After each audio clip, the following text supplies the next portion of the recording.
Welcome to Gold Shields. Join NYPD veterans Tom Smith and Dan Murphy. With over 50 years of combined experience chasing drug lords, dismantling cartels, and hunting terrorists. Now they pull back the curtain, sharing raw, unfiltered stories from the front lines and the heroes who stood beside them. No topics off limits. This is real. This is true crime. This is Gold Shields. Welcome back to Gold Shields. This is Dan Murphy, along every week with my partner in crime, Tom Smith. How are you, buddy? I'm doing good, man. The weather's okay, cooperating a little bit. It's still cold here in New York, but better, that's for sure. Well, up here in the upper Midwest, we make you blush when it comes to cold. It's cold. Our guest isn't cold, and we'll get to him in a minute, that's for sure. But we're very excited about our guest today. But before we get to our guest, please, we like to thank some people up front, don't we? Yeah, real important subject to us, Copline, copline.org. If you're out there, there's a problem at work or at home in law enforcement, please reach out to Copline, copline.org. Copline, their phone number, 1-800-267-5463. Please reach out to them. Our numbers with suicides are way too high. Please reach out to someone to talk to. It's manned by all retired law enforcement officers, so they know what you're going through. Talk it out. Reach out to them, please. Copline.org, 1-800-267-5463.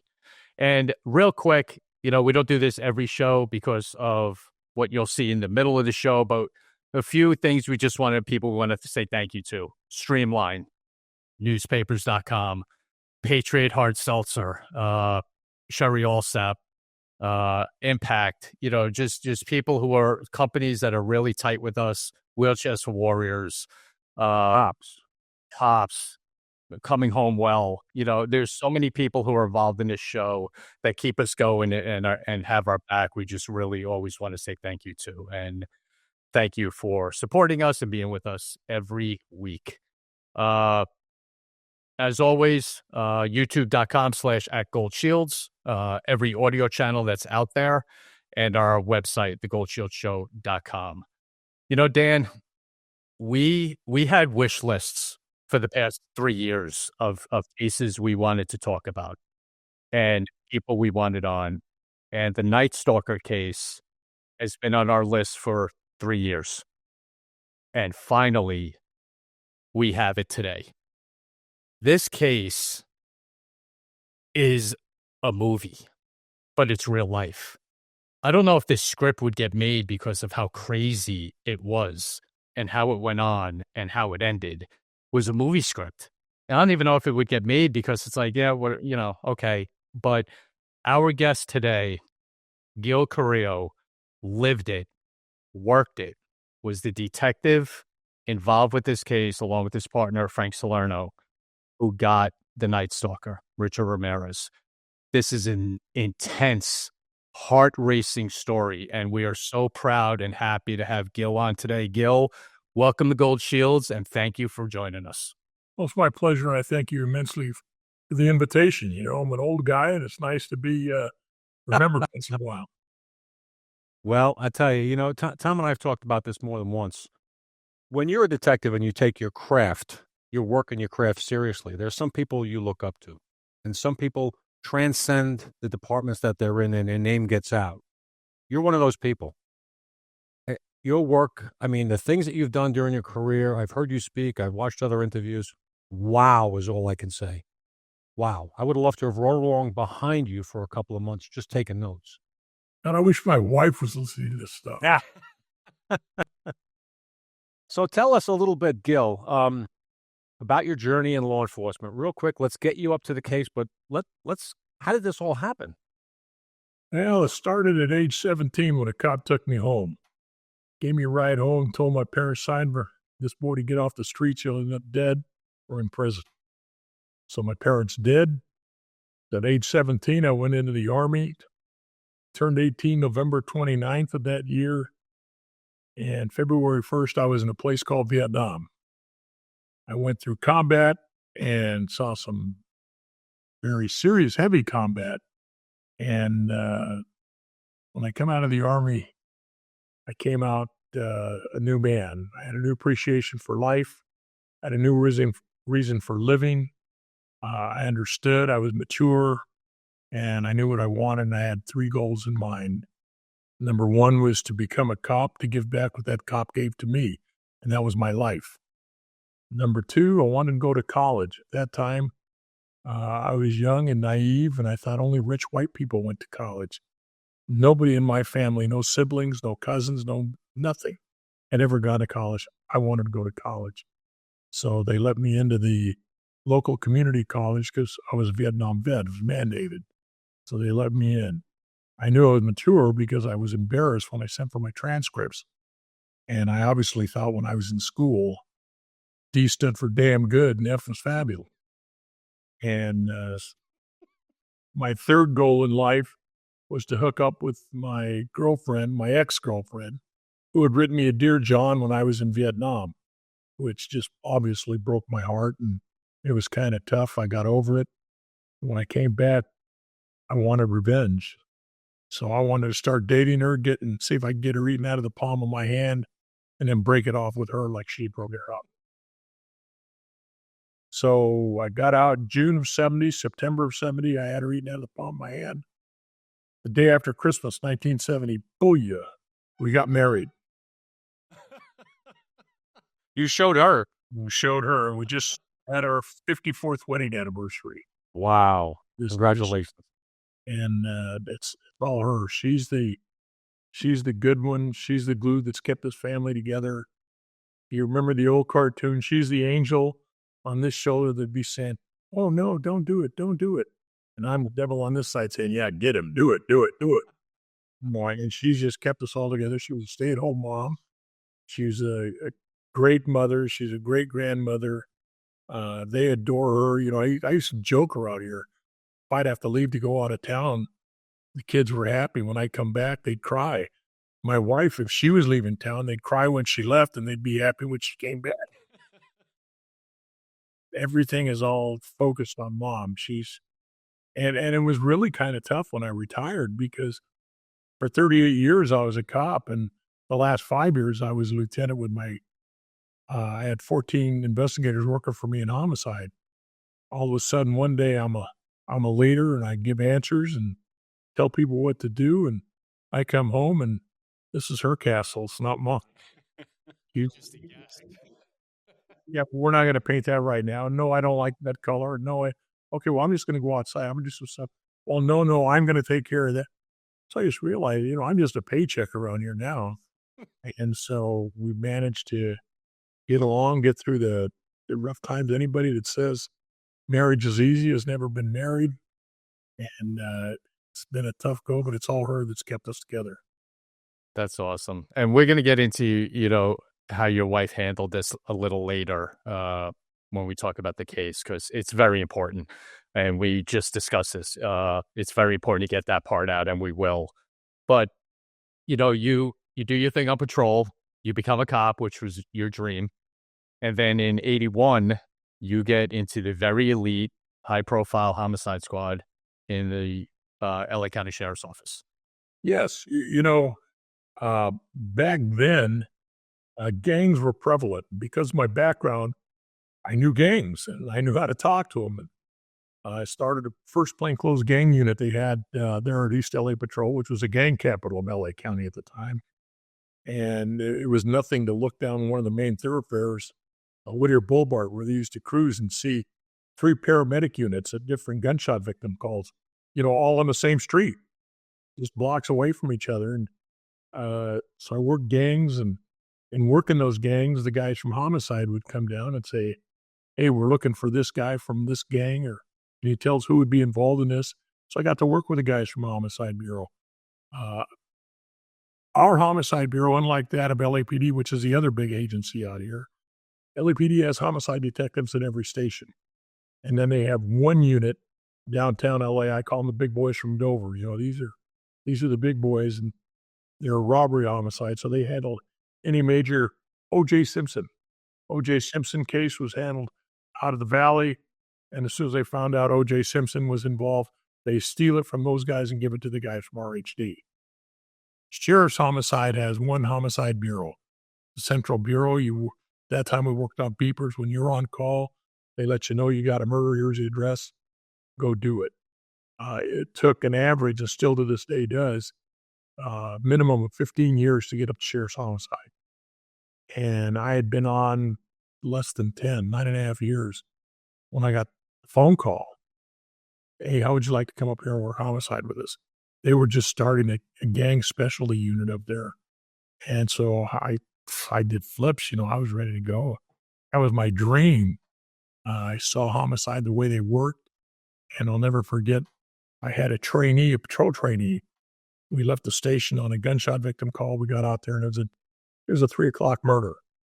And we had just come up with this new invention called yellow crime scene tape. And we had sign-in sheets for people who want to go in there and look. And my watch commander, lieutenant, he was an old crotchety piece of work. He'd come up, and I said, hello, Lieutenant. I said, started going by the thing. We said, you want to sign in the log sheet? And he says, need to remind you, Deputy, your position versus my position. I'm the watch commander, and I do what I want when I want, and I don't do what deputies tell me to do. And he didn't sign anything, and he walked right into the crime scene. And he's looking at the dead body hanging out the driver's door of the vehicle. And just then this big, tall guy comes up and dressed in a suit. And he said, good afternoon, young man. My name's Sergeant Bear Fitzgerald, but call me Fitz. And I said, okay, sir. He said, no. I said, call me Fitz. I said, okay, Fitz. He says, tell me what's going on. He said, well, I was in the briefing room. They got a gunshot victim. They sent us out here, and here I am. He said, well, who's that over there in the crime scene? I said, that's my watch commander. I said, what's he doing? I said, I don't know. When I asked him to sign the log sheet, he just reminded me of my position versus his position. And he went in and said he did what he wanted. He says, is that right? He says, hold that thought. I'll be right back. And he walked over to him and introduced himself, but he didn't say, and call me Fitz. Fitz is only a sergeant. The watch commander's a lieutenant. But I learned very quickly, it don't matter. Homicide tells you what you're doing out there. So he went up there and he said, do you mind me asking what you're doing? He said, well, I just thought I'd come and check out the dead body, see if everything's right. And he said, how about doing me a favor? He said, what's that? He said, how about getting on the other side of that tape and checking from it out there?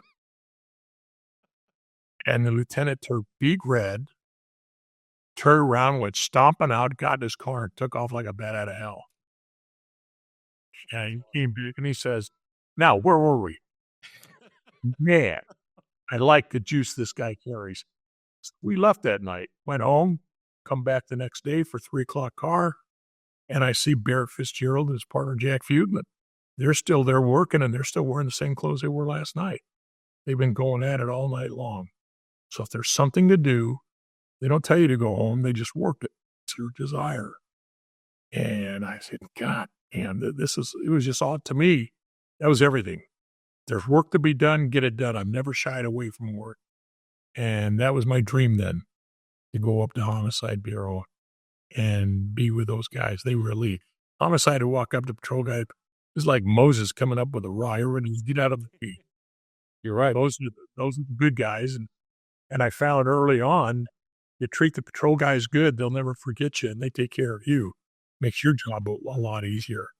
And that isn't, and I also learned, and I told young cops, working homicide isn't a job. It's a lifestyle. And you got to be willing to go along with the lifestyle if you're going to be good. You make your way up to Homicide, probably the youngest guy in the squad. I was. Yeah. They called me the kid for about the first 7 years that I was there. But obviously you're surrounded by people who are very experienced, and you're soaking it up like a sponge, aren't you? I did. And when I got there, when I first went up there, I thought I was going to get shit on. I thought, hey, the young kid hasn't paid his dues. He's coming up here. And I went up there. I was intimidated. And one guy, Louis the Hat Danoff, he's a special guy. Louis said, come here, I want to talk to you. Sit down. And he took me in a room. And in no uncertain terms, let me know that I was now part of Sheriff's Homicide Bureau, and they had a vested interest in me. Sheriff's Homicide had a reputation for being good, and I would keep that reputation going. And we were all there as a team. If I had questions, I better ask. Because if I thought that I was that good and I did something without asking and I screwed it up, my ass would be gone the next day. We're in this together. And they opened up their arms and they treated me so wonderful. Just unbelievable how I got treated. That's not what I expected. And it was just very, very pleasant stay for me. That's great. And you're right. You go into Homicide, Dan and I, when we were assigned to the Joint Terrorism Task Force, there's a responsibility that you have with going to units like that. Who came before you, who's there now, the name itself. You have a great responsibility to carry on when you get asked to go to places like that. And you did so, and your career, you did, you carried that on quite well, my friend. So March 17th, 1985, your entire life, career changes. Take us through then, Jay, and the beginning of this case. Yes. I can remember it. It was 8510 Village Lane. Dale Okazaki met her untimely demise, and Maria Hernandez was surviving gunshot victim. At the case, it was a condominium complex where it occurred. And you just, you show up now. To you, it's just another homicide, right?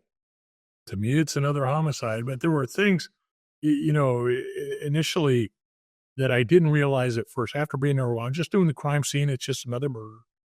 And while I was there, a lady, the condo sat about 3 feet higher than the street level. And we were silhouetted because the lights were on.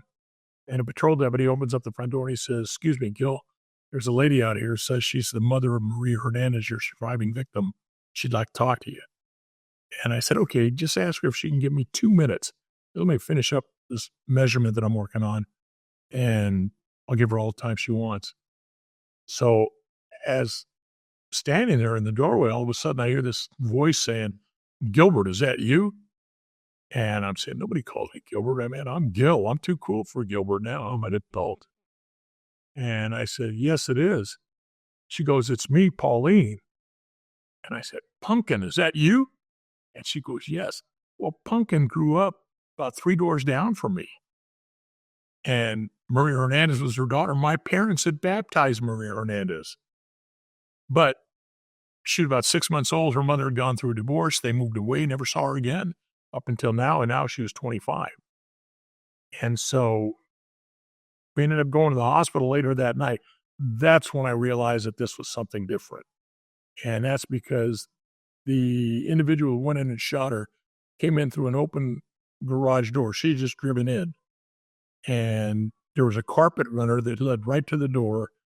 And so you could walk there, be totally quiet. The suspect in this case pounded the top of the roof of a car, Dale Okazaki's car, that was already parked inside the garage. He wanted her to turn around and see him. And that made it different. Why did he could have come up behind her and killed her, and he didn't. And he came up to her point shoulder, and she had already unlocked the garage door going into the condo proper. And she hit the button to close the garage door. It takes 8 seconds from the time you hit that button for the garage door to close, and it goes pitch black. Well, she had hit the garage door button. He comes up. She puts her hands in front of her. He pulls the trigger. He will tell me later on, he says he thought he was in hell. His ears were ringing. He saw the muzzle flash and went black. His ears were ringing. And he said, "What the hell?" And then he just opened that door and pushed her body, because she's on the ground, and just pushed her body out of the way and went inside the condo. Maria, when she put her hands in front of her face, she was holding her car keys and her house keys in her hand.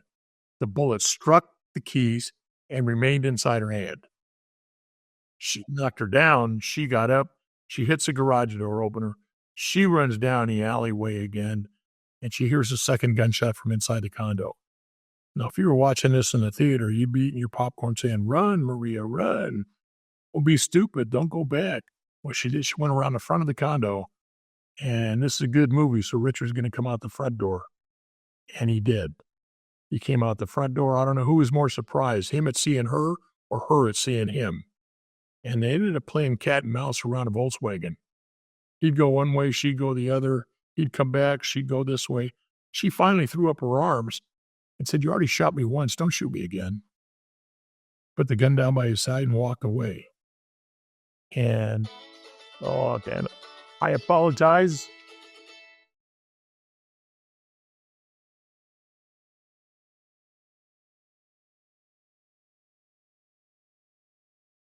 It's off.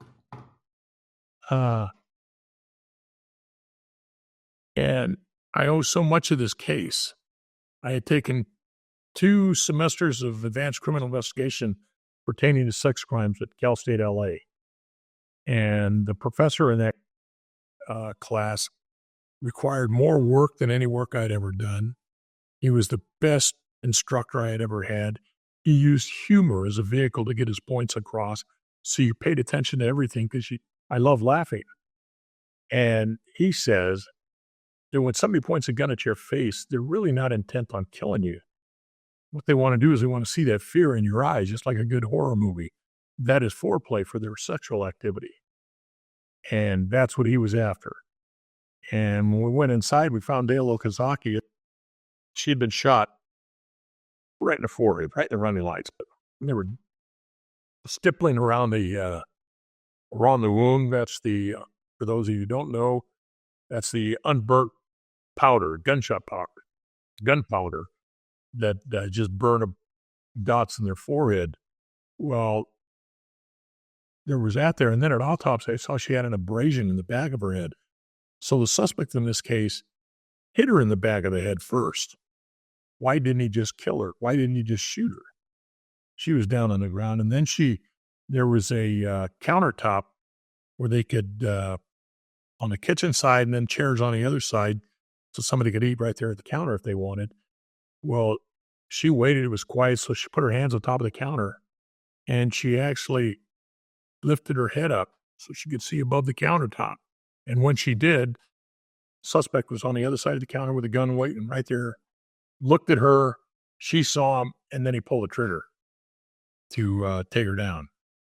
So that was the first case we had.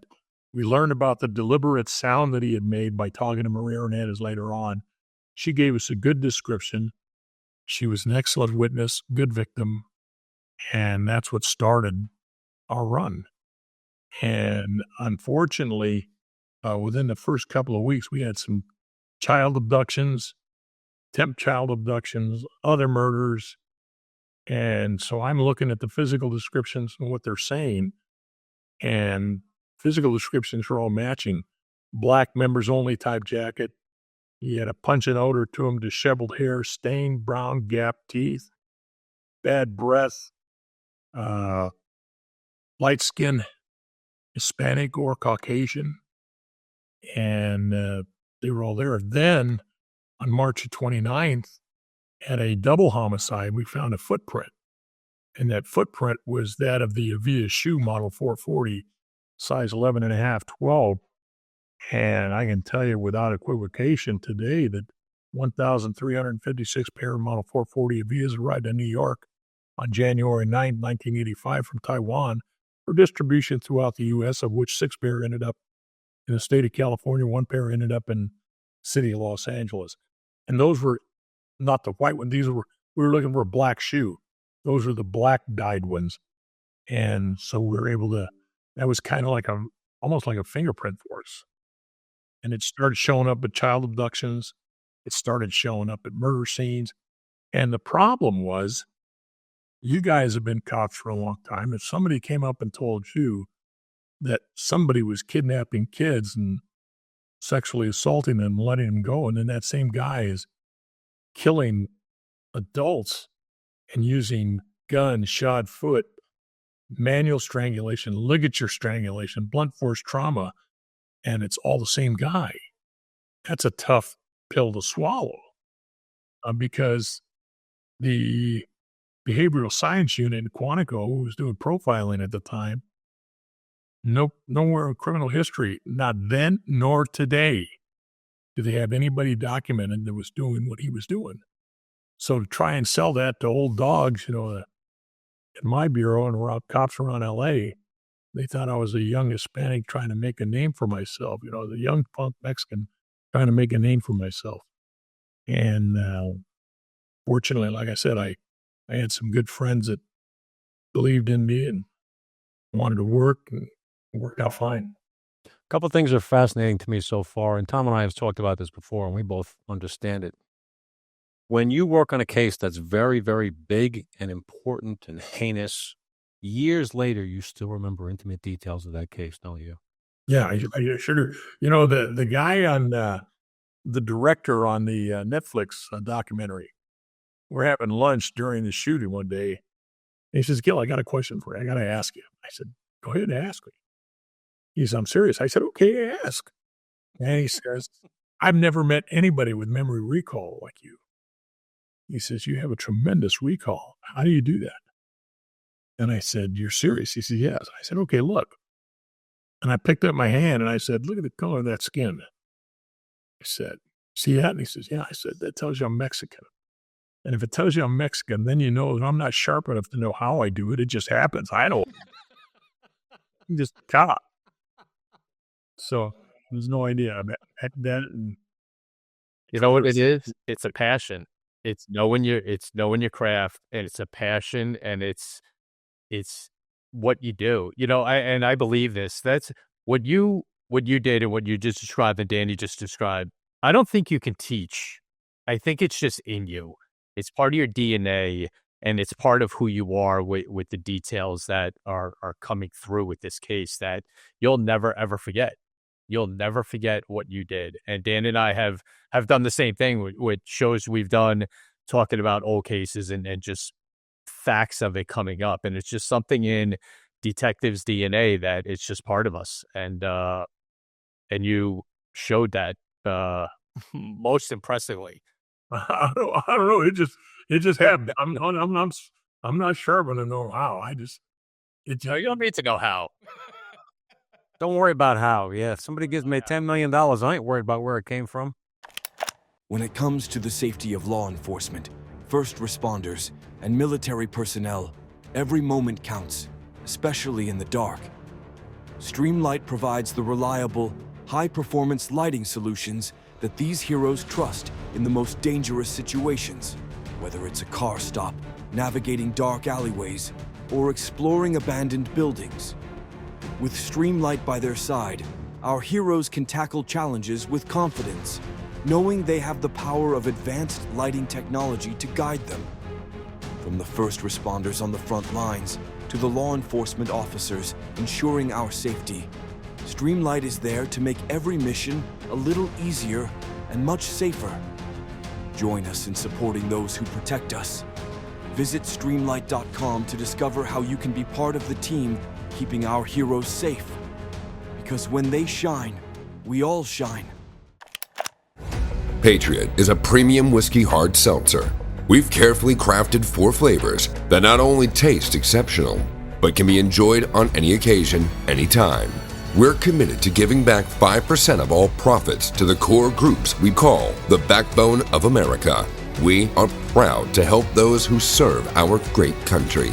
This is America's Seltzer, the brand that stands for quality, community, and the American spirit. So when the second thing I just wanted to point out about this case is interesting is we tend to at times think that criminals only do one sort of thing. This is all they'll ever do.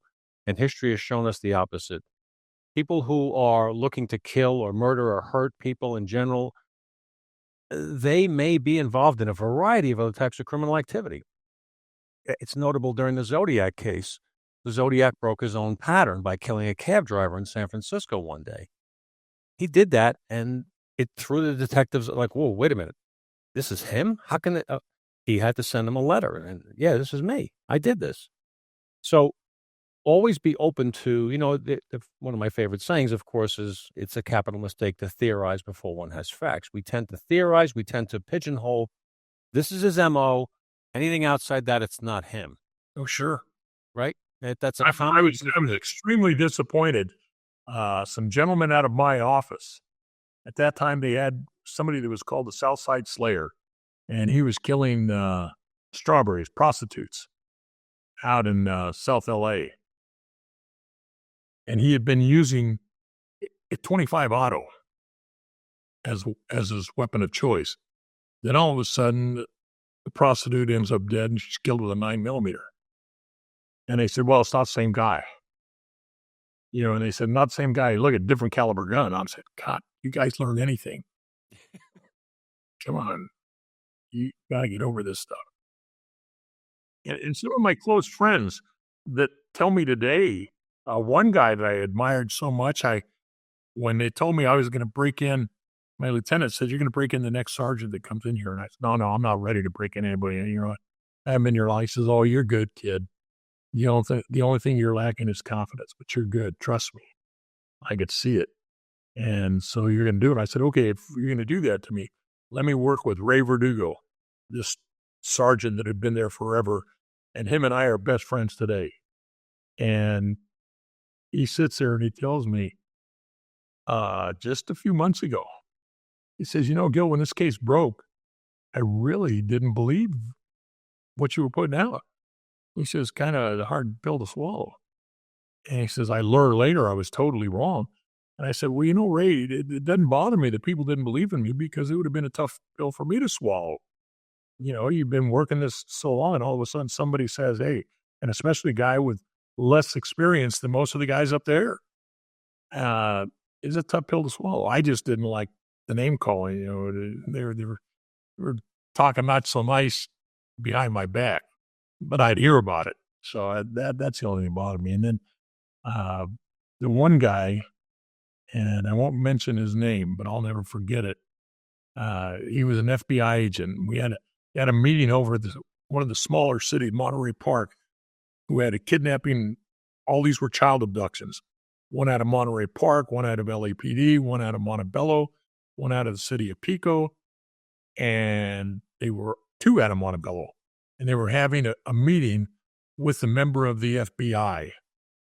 And they were all going to give their speech, what their case was about. And then they'd hand them a stack of reports here. And all of this was going back to Quantico, Virginia, so they could do a criminal profile. Well, I was there uninvited. I heard about the meeting, so I went down there with my stuff. And they said, okay, and Gil, you're here? I said, yes, I'm here. I want to link all these kid cases to these murders. And here's why. And I gave them my best spiel. And they said, okay, thank you. Hey, that's pretty good theory. That's good. And I walked out, and one of the guys who remained in was a friend of mine. And he said, oh, they weren't calling you Mother Superior in there. And so they had a bunch of names for you. And so I left. And around July, I went to my captain and I said, hey, whatever happened, the FBI was supposed to help us out. We never got shit back on this profiling stuff. So he called up the FBI. Come to find out that the agent that was there sent everybody's paperwork except for my own because he didn't believe that it was part of it. So he just kept it back on his own. Yeah, they're I want to say I'm surprised, but I'm really not on a couple of different reasons and levels. But you know what, though? You don't let that stop you. You don't let that deter from your thought, your theory, and what's basically in front of you. Detectives are the best at just watching, looking, and putting pieces together. Now, you're at work, and the body count keeps going, and crime scene after crime scene after crime scene, to a point that you now go, all right, this is something. This is too much in common. These are all related.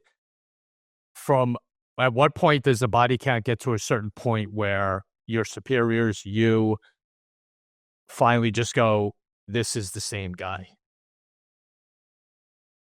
I had said, I had been preaching that it was the same guy.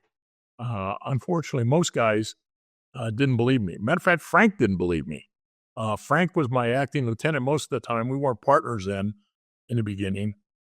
And he, it wasn't until the 5th of July at the house of Whitney Bennett that when he saw the bloody footprint on a comforter in her house, that it's just right out of the Dragnet. Our little criminalist comes out with her white lab coat and her hair was in a bun and the net. And she comes out and says, "Hey, fellas, found something. I think maybe it might be interesting to you." And she's got this comforter with a bloody footprint on it. And I just said, "Kiss my ass." And Frank said, "Yeah, kiss your ass." We walked back out into the living room and he called up the captain and he said, "We definitely have a serial killer." It was, and so it was kind of like Frank, to this day, I say he's the most consummate investigator I've ever met. He did all of it good. You know, I was a good interviewer. I know I was, I can get him open up and I can talk and I could document. But I mean, this guy did all of it, including he was organized. I'm the last guy that nobody's ever accused me of being organized. And I told him, if I could be half as organized as you are by the time I leave, I'd be a great guy. And so everybody knew Frank was good. And so if Frank says there's one killer out there, then everybody's going to buy in. There's one killer out there. If Frank wasn't buying into the story, everybody wasn't going to buy into it. So once he came on board, then things started to progress. So what's the public told? At what point are they told we have somebody who's a serial killer? It wasn't until the 7th of July, actually. Sophie Dickman had been raped that night, and Joyce Nelson had been killed there in the city of Monterey Park. And we had been out. It started actually on the 28th of June. Patty Lane Higgins in the city of Arcadia, which is about 40 miles east of where all this is going on. And so about 30 miles east. And she's killed. The news media comes up, and the news media works in strange ways. They'd come up, I've been through it all. If the gang murders are up and they're in the news, then it would be, it's a gang case. So everybody would come out and cover it. If gangs weren't in the news, they'd come out. I've been out there where they'd say, "What do you got?" And we got a gang murder. Never mind. Keep the camera. Let's go. They wouldn't do shit. Well, they saw us out at the murder of Patty Lane Higgins, and they said, "What do you got?" "Well, it's a routine, mundane murder. Female found dead here. We won't know more till after the autopsy. We got the interviews to do, so we can't give you anything right now." That was on the 28th of June.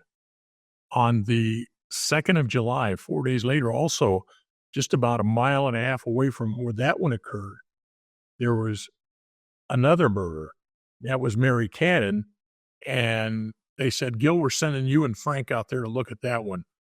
Patty Lane Higgins, Frank wasn't with me on that one, I don't believe. And then 4 days later is when we hooked up to go to Mary Cannon's house, and we're out there together. And they said, "If you find that it's related to Patty Lane Higgins, you guys go ahead and take it.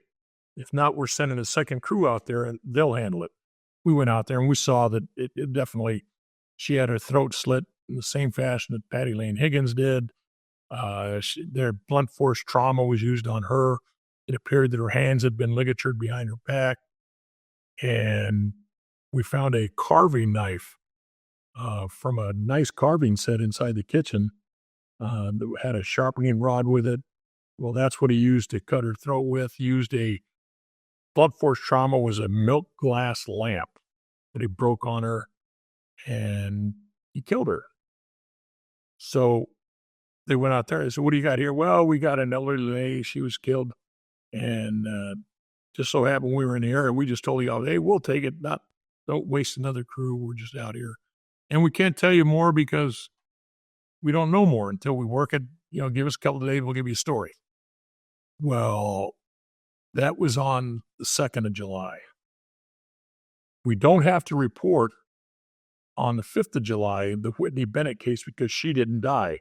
That city, which was a very small city, Sierra Madre, asked, she wasn't expected to live initially, but they asked us to take it anyway because they didn't have the manpower to work a case like that. So we take it. Now it's the 7th of July. And I get called up. Well, actually, at 3:30 in the morning, a documentary, I believe it shows, where I'm clearing the house with a gun inside my house. I was having nightmares. And if you're subconsciously, I'm asleep, I'm home alone. And I had told the wife by this time, don't come home in the middle of the night. First time in my career, I'm sleeping with a gun on the nightstand. And so I'm asleep. All of a sudden, I wake up in a cold sweat. I'm nauseated. I feel like I'm going to throw up. I'm scared to death. And he's in my house. I pick up my gun and I clear my house, just like I'm clearing a burglary. And back up against a wall, going around every room. He's not. And I can't call the cops because I live in the same jurisdiction for the department that I work for. And if there's nobody there, they're going to sit there and say, okay, Gil's gone off the deep end. He's nuts. And so I go back, I get in bed, I turn on the TV, I look, because nurses and cops look at their watches. What time is it to document? So I look, 3:30 in the morning, John Wayne, Channel 5. There was a movie. And I'm saying, God damn it, what's he doing? Where's he at? This is eating me up. And just then my phone rings, scared the bejesus out of me. And it's Linda Arthur, who was a member of the department, a dear friend of mine. Her husband had been murdered June 1st. And she lived right across the street from Sophie Dickman, who was a 65-year-old rape victim there in Monterey Park. And they said, Gil, Linda would like you to give her a call. So they gave me her number. I gave her a call. And she says, Gil, the lady across the street from me just got raped, and I think it's part of what you're working. And I said, okay, I'll be right down. I didn't wake up Frank because we needed some rest. Linda was my friend, and I had no idea if this was related at all. So I went down there. As it turns out, it was related. I was contacted by a sergeant from Monterey Park, the police department, and their chief of police wanted, in the worst way, for their small department to solve this. They didn't want Big Brother coming in and running them over. So I get out there. He had about 4 or 5 minions that used to jump to him. His name was Elder. And he came up and he looked at me and he said, what the fuck are you doing here? And I said, oh, good morning, Sarge. Great to see you too. Well, I'm just here visiting my friend Linda, who works for the sheriff's department, who just happens to be your informant on her side of the street, across the street from where your crime scene is, just standing back here visiting with her. But now that I've learned that you have a crime scene in there, maybe, if at all possible, when you're done, you can see fit or give me permission just to go take a look. And there was a captain that was with him who was embarrassed now at what his guy had just done. He says, come on, Gil, I'll take you there right now. Went in there, and Sophie Dickman was a spry 65-year-old lady who had worked the general hospital emergency room, and then she went to the psychiatric ward. Tough old lady. And Richard was using these cheap handcuffs on her that she used to find in head shops back in the day. So they called every cop that was working that night from Monterey Park. None of their keys fit because they were just cheap ones. So then somebody said, well, why don't you call the patrol deputy from East LA, see if somebody there has a key. And Sophie just says, oh, damn it, why don't you just call the fire department, get them to cut this thing off my wrist so I can get to the hospital and they can examine me where I should be. Good idea. So they did what she said. And you better not let any of my cats out, because she had a cat for her. And when I talked to her for the first time, the first thing she said was, in her story, recounting everything, she said, I remember I was embarrassed. He was sodomizing me at 3:30 in the morning. When I'm saying, where's he at? He says, he was sodomizing me. He says, and if he'd have done it right, it wouldn't have hurt so bad. But he didn't. And I was afraid he was going to kill me because he couldn't maintain an erection. And I know he didn't ejaculate because it's been, that's the only thing I'm not sure. It had been 8 or 12 years since she had last had sex, but she still remembered what it felt like. And no, she didn't, because he left the biggest amount of semen inside her from anybody. but he allowed her to live and left her hooked up to a bedpost. She drug it to the wall, drug it to the window, and then started calling for Mrs. Arthur across the street. And she was part of her. So later on that day at 7 in the morning, I called up my wife, who was staying down my in-laws' house. And I just called her up and I said, hey, why don't you get the kids and meet me for breakfast? She says, Gil, the kids are asleep. I said, I know they are, but I know your parents are awake. Invite your parents and wake up the kids, see if they want to go to breakfast. And my mother-in-law never turned down a free breakfast. So took her down, went and had breakfast, and I got back at 10 o'clock, told my wife, let me sleep for an hour, then wake me up. I got to go back to work. She just said, Gil, you can't keep going like this. You're going to kill yourself. I had one shoe off, and I told her, I said, hey, either you're going to wake me up or I'll call the office right now. They'll wake me up. And I was angry. I just asked you to wake me up and didn't have to. They called me up. They paged me and I called in. They said, you got another one back in Monterey Park. And so we went back to Monterey Park, less than a mile away from where Sophie Dickman lived, and that was the residence of Joyce Nelson. So when they saw Frank and I pulling up to Joyce Nelson, the media was there, and they said, oh, no. They've been two up in Arcadia. Now they're down here in Monterey Park.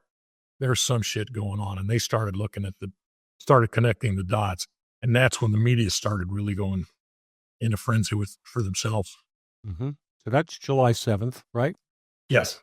And after that, what happened next? First of all, how did the name, media loves a name for a killer. We know that when it's a serial killer. Before they're caught, they love to name them. How did that name? That name came about by the media itself. They would call us up, and if we answered the phone, we called it an I got you. They got me. And they said, do you have a name for the killer yet? I said, yes, we do. And they said, what do you call him? I said, suspect. And we never would give him a name. So there was the two big papers back then were Los Angeles Times and the Herald Examiner. And so one started calling him the Midnight Intruder, the Night Prowler, and one of them started calling him the Night Stalker. They had all kinds of names for this guy. And then we found out when he went down to Mission Viejo to hit, you wanted him to tell him the Night Stalker was here. So we knew what paper he was reading then. And that's the name that stuck with him. The Night Stalker. He liked that. That was taken from a movie, a band that had a song called Night Prowler. My wife, I know I did a television show because they were trying to say that they were satanic worshipers, and they thought, would I make a statement? And I said, yeah, it had nothing to do with satanic worship. And she says, that's the same kind of music your devil worshiping daughter listens to. I just laughed. My wife was the religious one, but it had nothing to do with them. And so that was, that's pretty much it. And we didn't have much more until end of August. Well, we got into August 8th.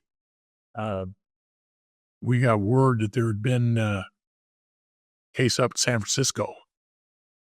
And so we're getting ready to go to San Francisco. And I remember telling my wife, why don't you get the kids, meet me at the house? I got to go home and get some stuff. I'm leaving town. And matter of fact, you get there before I do. Why don't you just get a small suitcase, throw in some underwear, just give me clothes for a couple of days. And she says, where are you going? I said, I'll explain when I get there. So I get there and says, where are you going? I said, well, I'm going to San Francisco, but don't tell anybody. It's a secret right now. So I'm going. I'll call you up tonight when my family or anybody asks where you went. Just tell them that I really didn't tell you, but I'd call you up tonight from wherever I was at. And so that's the way it went. We got on a plane, and Laurel Erickson from Channel 4, who was a blonde reporter from NBC, she was on the plane with us. She was at the back of the plane, but we saw her. And when we got there to the airport, she came up to Frank and she said, Frank, can you give us a story? He said, I can. We're in San Francisco. It's a San Francisco case. And I wasn't there because we put our guns, we put them in luggage because if you take them on board, you can't drink. And so we put them in our luggage. And I picked up the guns. We went and we were up there with them. And that night when I called the wife, she says, oh, some super sleuth you are. She says, the news media, right after you left, Channel 4 putting out homicide detectives from L.A. headed for San Francisco, film at 11. That's fun. And somebody just tipped them off. We were going. We have no idea who. And so they were up there, and we spent the night out there. That was the home of William and Emily Dewey on August the 8th. That was also case in Diamond Bar. And so we got to go to the case in Diamond Bar first. Then we went over there to San Francisco. And when we finished, Frank said, what do you want to do? I said, let's get back to L.A., man. This guy's bouncing back and forth like Tetris. I said, he's back in L.A. We got on a plane. We came back to L.A. And when we got on the plane, Laurel Erickson is sitting right behind us now. And her producer, Paul Skolnick, she said, hey, fellas, how you doing? I said, fine. Says, hey, you mind if we buy you a drink? I said, no, you want to buy us a drink, but I'm going to tell you right now, hold on to your drinks. We're not going to answer any questions. We're not talking about the case. And my only question to you is how much extra did you have to pay to get these seats? She says, no, they were just gave them to us. We didn't ask for anything. I said, okay. She said, so are you good for the drinks? She says, yeah. So told the flight attendants, it's only an hour flight between San Francisco and L.A. So he said, give us 2 drinks. We don't have to order twice. So we had 2 drinks. And first thing she did was ask a question. And Paul Tippins from LAPD looked at her and said, Laurel, isn't that the same dress and shoe you were wearing yesterday on the trip up here? Which embarrassed her because it was the same clothes she was wearing. And she says, okay, I get it. I won't ask any more questions. That was it. It's such a great game, and it. Well, sure. And at one point in time, I wanted to arrest her for extortion. And the captain said no, we had to give her a stand-up. And after the case, her and I turned out to be good friends. And she was very open about how sometimes, and she was good at what she did. In order to get her case, she had to be the dumb blonde, the pretty blonde, bat her eyes at you blonde, feed your ego blonde, do whatever it took to get you to talk. And she was turned out to be friends. That's great. That's awesome. So San Francisco is now running that, they're looking at their investigation, their homicide. You have yours going on. When and what happens that the two converge to inevitably get you a name? Well, we know that he's stolen some jewelry, and some of the jewelry ended up in a pawn shop in Lompoc, which is up in Northern California. And so they had that Doy murder up in San Francisco. Carl Klotz and Frank Falzone from San Francisco were working the case up there. And they found out that the jewelry had been pawned. And they found out that Richard had a friend up there, a guy named Armando. Can't remember what kind of Mexican last name he had, but he was up there. He was friends. They're the ones that got the last name out of Richard. And that came out in the Netflix. Kind of shocked me the way we had no idea that they had done that. They had punched him up. Why you want to talk about that, I have no idea.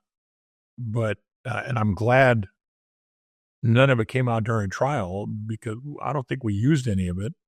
But had we used any of it, it'd have been thrown out of court. That could have been a big deal.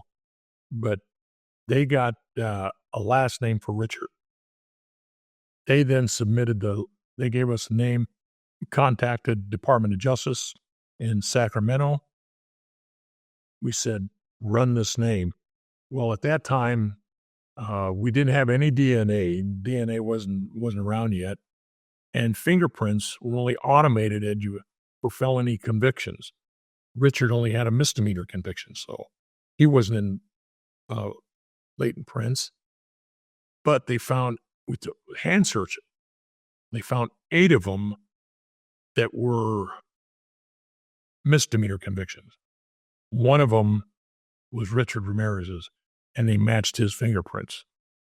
And that's how we came up with the right name. We had an informant by this time. He identified him, and that's how we came up with the name of Richard Ramirez. So Richard Ramirez is identified as your perp in all these cases. Now what? Now you're looking for him. That was on a Friday, August 30th. The captain calls me and Frank in. He says, I've just been called downstairs. Daryl Gates, who is the chief of police of LAPD, Brad Gates, the sheriff of Orange County, Sherman Block, our sheriff of Los Angeles County, and I want to say the chief of police in San Francisco was a guy named Murphy. And they came and met in Sherman's office, and they had a conference call with Murphy up in San Francisco. And the captain came to us before going on. He says, we're having a meeting. You want to release the name. What are your thoughts? I said, well, I understand why they want to release, but tell you right now, if they release the name and he sees it, then it's a chase. And he's got the advantage. It's going to be tough. Give us 24 hours and we'll have him. He said, okay. He went downstairs and came back up about a half hour later. He says, we lose. They're going to release it. He says, both of you in my office. We went into his office, locked the door. He opened up his bottom right-hand drawer and pulled out a bottle of scotch, poured 3 shots, and said, to the 2 hardest working men I've ever had the opportunity of working around. And we had a shot, and then there was a pounding at the door. It was his boss, the commander. And he just yells, he says, who is it? He says, Bill Alley. And he says, okay, unlock it. And we're big kids, we're not going to start hiding shit. Came walking in, he saw that, he says, drinking in the office. Turned around, closed the door, and locked it. He says, you got another glass? Well, he took a shot with us, and that was the end of that. And then the next morning, what we found out later is that Wednesday, he'd been stopped and cited by LAPD on a motorcycle. And Richard told me, he says, you ought to talk to those boys. He said, because I had a gun in my crotch, they missed it. One cop was sitting in the car writing the ticket. The other cop was talking to the people, the pedestrians walking by. He says, I could have gotten them. He says, but they gave me a ticket. I got away, and I was on my way to Arizona to go look for my brother.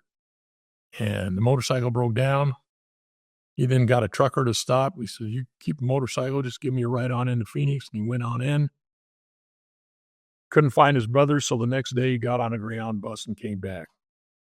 And it's kind of like the Trojan horse. We knew that he used the Greyhound Depot that was like his home base. That's where he had a locker with what we call his kill kit, his clothes and extra stuff that he needed. And he came in the bus the way the buses come in. We had cops inside, but they were watching the doors from people coming from the public side into the lobby area. And our informant said, don't make the cops right away. He says, you cops can try and look dirty, but you don't smell dirty. Your hair's not dirty. Your teeth aren't rotted. It'll be easy to make. He'll make you. So he came in where the buses come through. He saw everybody, turned around, walked right out the same way he came in. They missed him. Walked down to trying to get away from there. Saw his picture on the front page at a local liquor store. He got on the local transit bus, and all he had to do was make it 8 miles east of downtown Los Angeles. He had a brother that lived there in East Los Angeles. And he got made on the bus. He got off the bus, started running, tried to carjack a couple of people. The last one he tried to carjack was a lady. She started screaming. Her husband grabbed a pipe and came out and hit him in the head a couple of times. The neighbors saw that all the commotion. They saw that their neighbor was having trouble. So they went over there, and rumors have it, they kicked his ass. They didn't do anything. He was tired. He had been running for about 2 miles.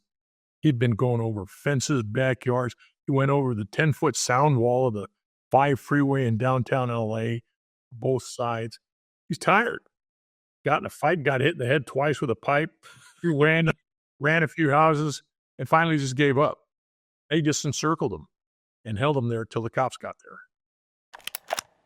Looking for powerful defense without the mess? Meet Impact, a revolutionary line of chemical irritants designed for law enforcement, military, and personal protection. With no blowback, no cross-contamination, and easy cleanup, Carry Impact delivers unmatched stopping power without the hassle. Whether you're in the field or on the street, safety should never be compromised. Protect yourself with the next generation of defense. Carry Impact, stopping power redefined. Have you ever wished you could go back in time and see the events that shape the true crime cases that fascinate you? With newspapers.com, it's like having a time machine to the past. Dive into more than 1 billion newspaper pages from 1690 to 2025 and relive the headlines that shocked entire towns. Explore newspapers from the US, UK, Canada, Australia, and beyond with a simple search.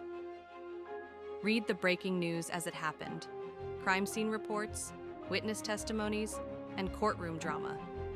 Explore forgotten clues and see how the media shaped the narrative of infamous cases. But it's not just the major stories. Newspapers.com lets you dig into local mysteries, missing persons reports, and the small-town scandals that history forgot. It's the closest you can get to being there when it all unfolded. So, if you're ready to dig deeper into the crimes that keep you up at night, start your journey today at newspapers.com. Use the code GOLDSHIELDS for an exclusive 20% discount on your subscription. Now, you get that call. You're not at the scene. You're back in your office, I would imagine, right? That's where you are. Oh, no, that happened early in the morning. I had gotten home about 4:30 that morning, and by 7:30, I'm back out on the road. And I was at one of the substations when I got notified he's in custody. They got him. So then they gave me a black and white escort. And we hauled ass up there, and he was over at Hollenbeck Station, an LAPD station. They had him, and Hollenbeck had ripped him right out of the deputy's car. And they said, that's the guy we've been chasing. So they just took him out. And it was kind of funny, because the deputies at the station, the only thing that divided with the jurisdiction was a center dividing line. And he'd come across from the city side into the county side. Well, we got him. Normally, if you're going to exchange bodies like that, whoever put the handcuffs on him, professional courtesy says, okay, give me your handcuffs. We'll put yours on there and I'll take mine. They just ripped them right out of the car, said, that's the guy we've been chasing, put them in their car and took off. And the deputies that were assigned to the sheriff's station at that time, they were pissed. And not pissed at LAPD. They were pissed at the young deputy that let him go, who was a rookie himself. The biggest arrest in LA County history, and you're going to let him go to LAPD? How could you do that? He had just recently been married, and his last name was Ramirez. And his wife named Blackman. He had married Jeannie Blackman, and they said, we're going to start calling you Mr. Blackman. You don't even deserve to use your own real name. And I'm the one that laughed at everybody and told, calm down. They did what they wanted to do. He's in custody. That's all that matters. I went to Hollenbeck Station. When I got there, their homicide bureau lieutenant was there. The second floor was filled with LAPD cops. It was like a party going on up there. And he said, to their credit, he just said, Gil, it's your body. You guys tell us what you want us to do. And he's all yours. And I just said, okay, first thing, let's clear this room. There's too many people up here. It's not a party. It's a business. And so that's what we did. And we had him fingerprinted to make sure he was the right guy. Then the first time Salerno and I walked in with him, with the two guys from LAPD, Richard looked up and said, Carrillo, Salerno. He knew exactly who we were. He had been following us. Yep. He follows the case. They do. Sure. They follow all the press. Yep. Very interested. So when was the first time you had a chance to sit down with him? August 31st. August 31st. It was no, younger people, especially I've spoken at colleges and cops for all through the United States. They said there, weren't you nervous? Were you afraid because he was into Satanism and he was so violent and, it's just you guys. And I said, no, not at all. And all I looked at is, Peyton Manning, he's just a brother, a father, a buddy, a husband, a dad. And he goes to practice Monday through Friday, and they go, and after practice, they may go to a bar, they may go shoot pool, they may do family thing, anything they want. But come Sunday morning, it's game day. And once he puts that helmet on in the locker room, everything in his world is gone except for football that day. He's thinking of the game. Well, everything that went on went out. I'm thinking of one thing. I got a job to do. That's to get this guy to open up and talk and do my best. And that's all I cared about. And I got along with him better because my street vernacular, I knew the street talk as he did. And he's quite articulate. He's the most articulate murderer I've ever interviewed. But we got along, and he was awestruck with Frank Salerno because Richard was well read, and he knew that Salerno had worked on the Hillside Strangler. And he sits there and says, I got an ego that'll fill this room. I can tell you everything about serial killers from the time the Romans fed the Christians to the lions, the modern day serial killer. So that's not something you'd hear from your everyday killers out there. So we were able to talk, get along, and it's good. You told, we're going to get to the Netflix series in a second, but there was one thing you talked about on the show about when you spoke to him, and I found it funny because of what I'm going to say. You were talking to him, and at one point he put his head down and he kind of raised his hands a little bit, and you were waiting for him to levitate. And I said, at this time, I've got him, and when I interview suspects, I play with their anxiety level. I want to see how high I can take them, how low I get, so I can develop a pattern where I'm going to ask my questions. Well, I'm on a touchy subject with him. I'm talking about him and his sister and then his father. And he's got his head down on the table. He's got his fists are on the table right next to his head like this. And he started almost to the point of hyperventilation. He starts going, and my partner, Salerno, is kneeing me underneath the table. Now, I don't know if the Goomba is telling me, you got him, he's about to roll, because I thought I just about had him ready to roll. Keep him going, you got him rolling. Or back off him. And I'm sitting there saying, we never discussed this. If he's telling me to back off and I don't, it's going to be my ass when I get out of this room. If he's telling me to keep going and I stop, it's okay. At this point in time, I feel confident I can take him anywhere I want. So I said, Rich. And he starts doing this. And for a millisecond, I got scared. I'm sitting there saying, fuck, I've been shot at, I've been stabbed, I've been in fights, but I ain't going to fight nobody that's levitating out of that fucking sea around. I can't fight somebody that's floating around a room. And then I realized, no, the guy's just human. He can't. I said, Rich, how about something to eat? You hungry? And so he said, yeah. He calmed down, and we ordered him some food. We went outside, and Frank tells me, he says, why did you stop? You had him. And I said, well, I didn't know. We never talked about it. And so once we were done, he didn't want to talk anymore that day. We went back, and that was it. But we talked to him again later on a few times. The one thing I thought of, and we've made movie references on our show before, and when I heard that story, the very first movie scene that popped into my head was in the movie Seven. Morgan Freeman is talking to Brad Pitt, and he goes, if we happen to lock up John Doe, and his head opens up, and a UFO comes out, I hope you expect that. So that is the very first thing I thought of when I'm like, all right, Gil's thinking this idiot's going to levitate, and would you have been surprised with everything that was going on and who he was? It would have just been another kind of chapter in the book. So that's our movie reference for today. Yeah, that's it. No, I don't mess around with that stuff. I was asked by a comedian, a good comedian friend of mine. I went to one of the shows, and he says, hey, Gil, we're going to do a thing towards the end of our skit on aliens. You want to go up on stage and be part of it?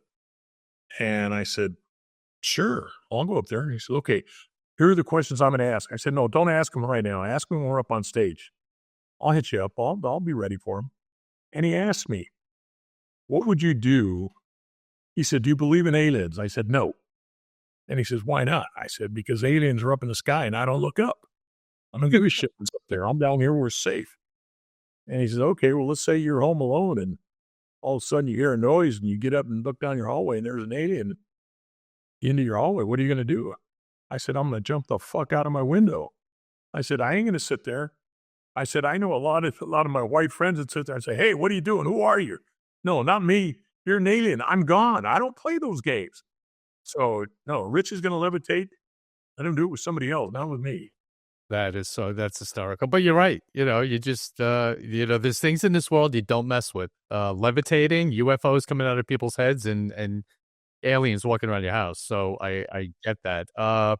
You know what? Here's like a great ending to this. The Netflix series, which is on Netflix, Night Stalker, The Hunt for a Serial Killer. Everyone, please watch it. Please watch it. And here's why. It gives a personal perspective of you and Frank. You could do documentaries, when we've all seen them, on the murders, on a serial killer, and it's all about that.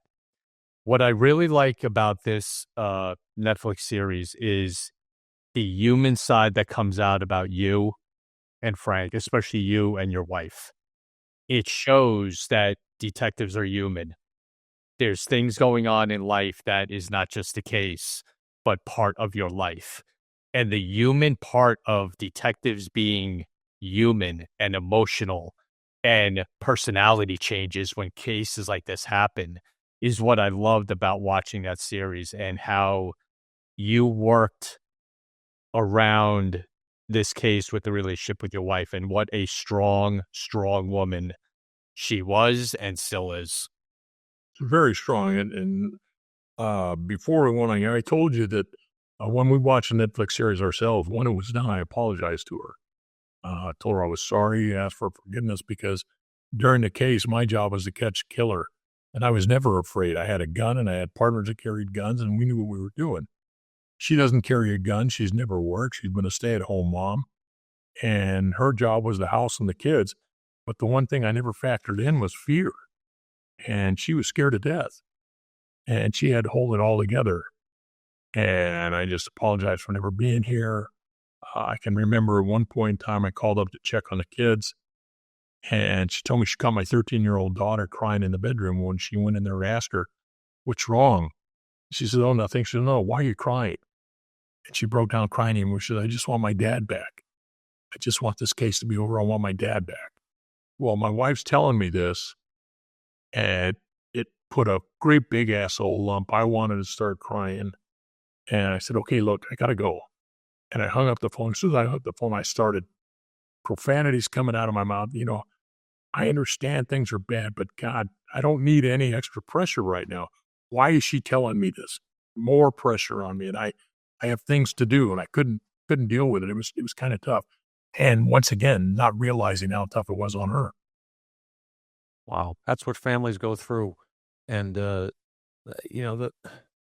and I have both been involved in things that have taken us away, him much longer, one case, but taking us away from family, taking us away from normalcy, working around the clock on cases and stuff like that, and having the physical toll it takes on you, and you being a grumpy guy around the house when you're finally home because you're exhausted.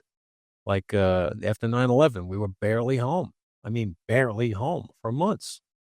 And when you are home, you're physically, emotionally, psychologically drained. And you're not really there for your family. And that's the human side. That's the toll that some of this stuff takes. And yeah, wow. But this case, I mean, legendary is a word people throw around, but this was a legendary. I mean, people still talk about this case 40 years later, and still will talk about it 40 years from now because of the savagery, and also because of this guy, for all intents and purposes, was a terrorist. He terrorized L.A. County and beyond. Oh, he did. It will be, and there's still work going on. People still showing interest. I just turned down a trip. I was invited to go to Prague, Czechoslovakia in November. And initially, my wife said, you're not going to go, are you? And I said, well, heck, I don't know. The last thing I want to do is, because I knew nothing about Czechoslovakia. I said, last thing I want to do is go over there and get arrested and have them accuse me of being a spy. I don't know what they got going over there. So I started doing some investigating. And my daughter, who's an executive assistant for Disney Corporation, says, Dad, Prague's a beautiful place. If we're going to send our executives anywhere, they have to be vetted. Everything has to be thoroughly vetted. And we just sent 12 of our executives over there, and they loved it. They said it was beautiful. That's all we read. And then I found a buddy of mine that had been to Prague. And he says, Gil, it's beautiful. We want to go back. And the more I read on it, it's the second most visited country in Europe, only next to the UK.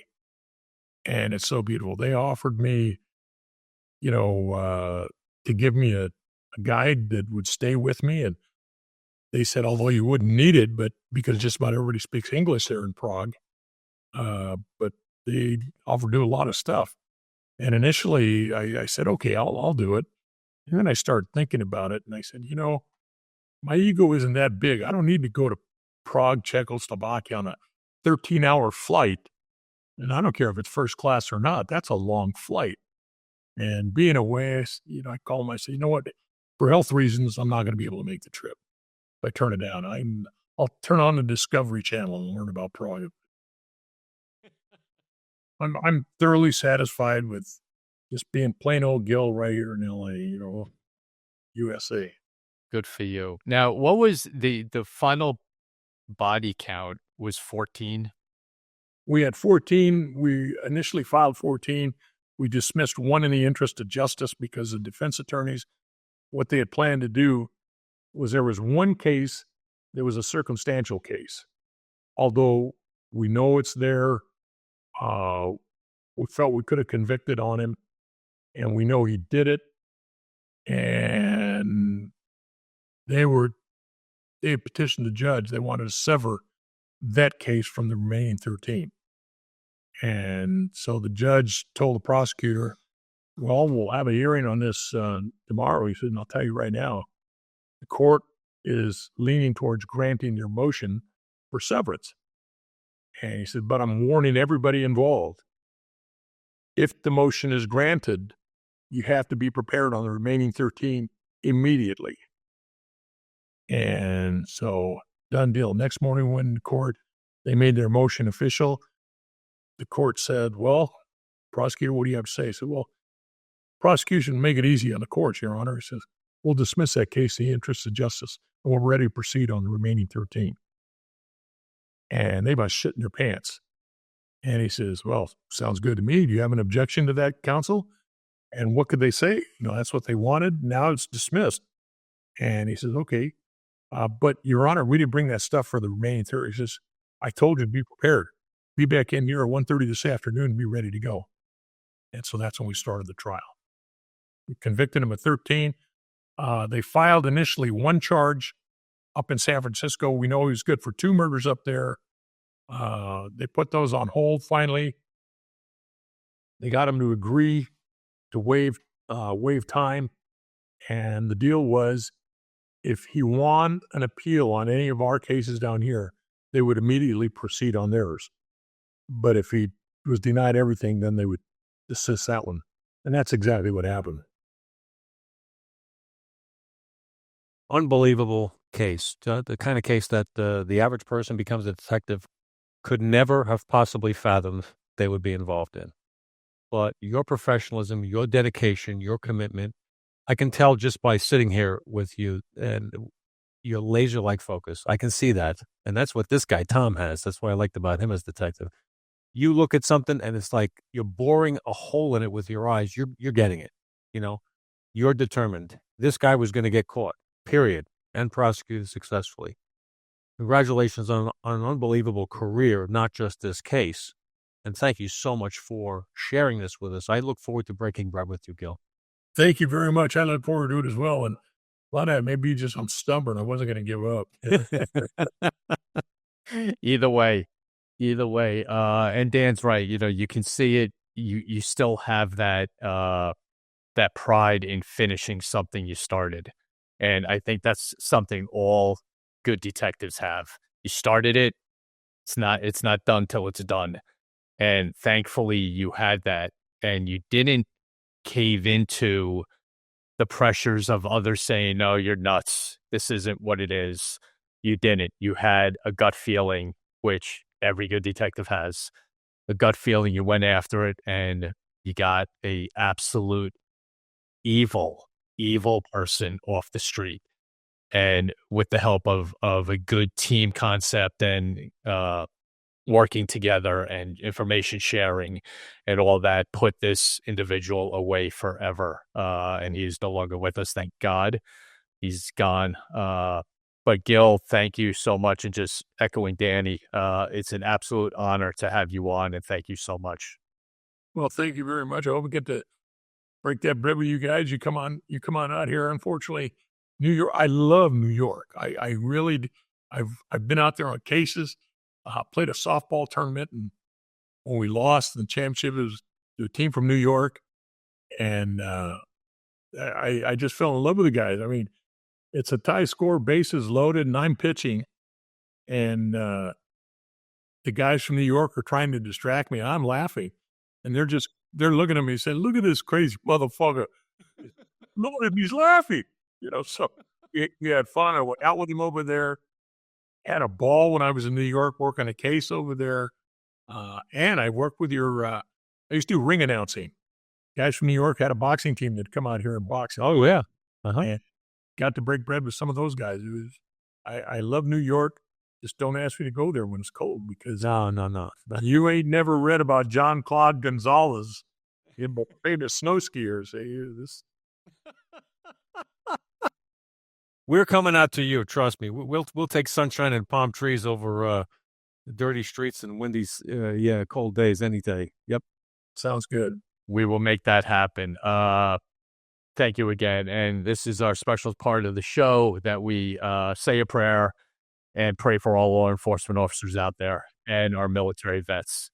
They do an incredible job under the craziest circumstances in the most dangerous places in the world, and don't ask for anything in return. So when you see them, give them a pat on the back, say thank you, and give them a wave, because they deserve it. Their families deserve it. Their families are part of their career. Don't ever forget that. And to keep the family unit during these careers, it's very hard. So say a prayer for them. Say a prayer for victims out there and victims' families, please. That's all we ask on this show. Low prayers for all of them. Again, youtube.com/GOLDSHIELDS, the website, thegoldshieldshow.com, and every single audio channel you can think of to listen to, follow, subscribe to shows like this so you don't miss guests like this. For Gil Carrillo, Dan Murphy, my partner, this is Tom Smith for Gold Shields. Everyone stay safe. See everybody soon.